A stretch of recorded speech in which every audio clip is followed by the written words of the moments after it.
ജേക്കോ gold and ഡയമണ്ട്സിന്റെ ഓണാശംസകൾ.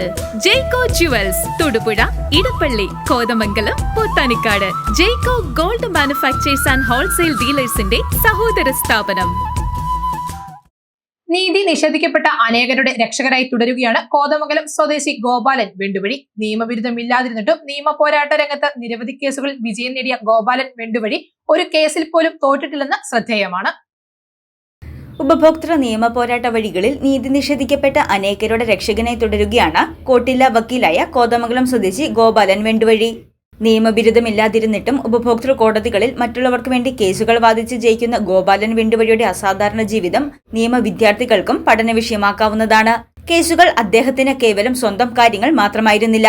നാട്ടിലെ സാധാരണക്കാരായ ആളുകൾക്ക് നീതി ലഭിക്കണമെന്ന് ആഗ്രഹിച്ച് അവർക്ക് വേണ്ടി നിരന്തരം എറണാകുളത്തും തിരുവനന്തപുരത്തും കോടതികളിൽ നിയമബിരുദത്തിന്റെ പിൻബലമില്ലാതെ ഹാജരാവുകയായിരുന്നു. 13 വർഷം മുൻപ് തനിക്ക് തന്നെ ഉണ്ടായ ഒരു നീതി നിഷേധത്തിനെതിരെ ഉപഭോക്തൃ കോടതിയിൽ സ്വയം വാദിച്ച് ജയിച്ചതിൽ നിന്ന് പ്രചോദനം കൊണ്ടാണ് ഗോപാൽ ഈ രംഗത്തേക്ക് കടന്നു വന്നത്. നിയമപോരാട്ട രംഗത്ത് നിരവധി കേസുകളിൽ വിജയം നേടിയ ഗോപാലൻ വെണ്ടുവഴി ഒരു പതിറ്റാണ്ട് പിന്നിട്ടെങ്കിലും ഒരു കേസിൽ പോലും തോറ്റിട്ടില്ലെന്നത് ശ്രദ്ധേയമാണ്. കർഷകർ, സാധാരണ ഉപഭോക്താക്കൾ, അശരണർ, ഇൻഷുറൻസ് ഉപഭോക്താക്കൾ എന്നിവരുടെയൊക്കെ പരാതികളാണ് കൂടുതലും ഗോപാലൻ ഏറ്റെടുത്തത്. പാവപ്പെട്ടവർക്ക് താങ്ങാകാനാണ് അദ്ദേഹം ഉപഭോക്തൃ കോടതിയിലേക്ക് ചുവടുവെച്ചത്. നിയമത്തിന്റെ ആനുകൂല്യമുണ്ടെങ്കിലും തന്നെപ്പോലെയുള്ളവർ ഈ രംഗത്തേക്ക് കടന്നുവരുന്നില്ല എന്ന സാഹചര്യവും ഗോപാലൻ മാഷ് ചൂണ്ടിക്കാട്ടുന്നുണ്ട്. ഉപഭോക്തൃ നിയമങ്ങളെക്കുറിച്ചുള്ള ബോധവൽക്കരണ സെമിനാറുകൾ രാജ്യത്തുടനീളം സംഘടിപ്പിക്കണമെന്നും കോടതി നടപടികൾ ലളിതമാക്കണമെന്നും എൻഫോഴ്സ്മെന്റ് മെക്കാനിസം കുറച്ചുകൂടി ബലപ്പെടുത്തണമെന്നും കേസുകൾ അനന്തമായി നീളുന്നത് അവസാനിപ്പിക്കുന്നതിന് നടപടിയെടുക്കണമെന്നും കൺസ്യൂമർ കോടതികളിലേക്ക് തന്നെപ്പോലെയുള്ള നോൺ അഡ്വക്കേറ്റുമാർ ധാരാളമായി കടന്നുവരണമെന്നും ഗോപാലൻ വെണ്ടുവഴി പറഞ്ഞു. 2, ഇതിൻ്റെ കോർട്ട് പ്രൊസീഡിങ്സ് ഉണ്ട്, അത് ലളിതമാക്കണം. കേസ് ഫയലിംഗ് അത് വളരെ ദുഷ്കരമാണ്. ഒരു പാവപ്പെട്ടവനോ ഒരു സാധാരണക്കാരനോ വലിയ വിദ്യാഭ്യാസം ഇല്ലാത്ത ഒരാൾക്കും ഒരിക്കലും കഴിയില്ലാത്ത സ്ഥിതിയിൽ കൊണ്ടെത്തിച്ചിരിക്കുകയാണ്. ഈ ഫയലിംഗ് ആണ് ഇപ്പോൾ നടന്നുകൊണ്ടിരിക്കുന്നത്. അത് സാധാരണക്കാരന് ഒരിക്കലും സാധ്യമല്ല. അതിന് അഭിഭാഷകൻ്റെ സേവനം നിർബന്ധമായിട്ടും അവന് വേണം.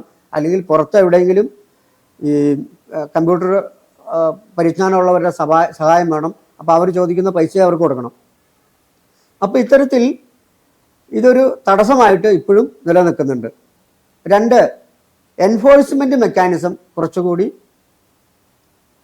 ബലപ്പെടുത്തേണ്ടതുണ്ടെന്നാണ് എനിക്ക് തോന്നിയിട്ടുള്ളത്. അതുകൂടാതെ കേസുകൾ അനന്തമായി നീണ്ടുപോകുന്നുണ്ട്. കൺസ്യൂമർ പ്രൊട്ടക്ഷൻ ലോയിൽ പറയുന്നത് 3 മാസമാണെങ്കിലും 10 വർഷം വരെ ഉള്ള ധാരാളം കേസുകളുണ്ട്. അത് പല കാരണങ്ങളുണ്ടാവും. എന്തായാലും ഇത്തരത്തിലുള്ള കേസിൻ്റെ ഈ നീട്ടിക്കൊണ്ടുപോകൽ അവസാനിപ്പിക്കുന്നതിന് തീർച്ചയായിട്ടും നടപടിയെടുക്കണം. അതിന് ട്രെയിൻഡ് ആയിട്ടുള്ള അഡ്മിനിസ്ട്രേറ്റീവ് സ്റ്റാഫിനെയാണ് നമുക്ക് ആവശ്യം. അത് ഇപ്പോൾ ഡെപ്യൂട്ടേഷനിലാണ് വരുന്നത്.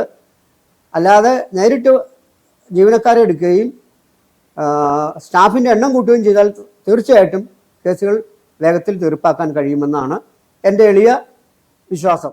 ഒരു ഗ്രന്ഥകാരനും അറിയപ്പെടുന്ന വിവരാവകാശ പ്രവർത്തകനും അധ്യാപകനുമായ ഗോപാൽ ഉപഭോക്തൃ ജാഗ്രതാ സമിതി, വിവരാവകാശ സമിതി, ശബരിമലയിൽ സമരസമിതി തുടങ്ങിയവയുടെ ഭാരവാഹി എന്ന നിലയിലും പൊതുരംഗത്ത് സജീവ സാന്നിധ്യമാണ്. News desk Muvattupuzha news.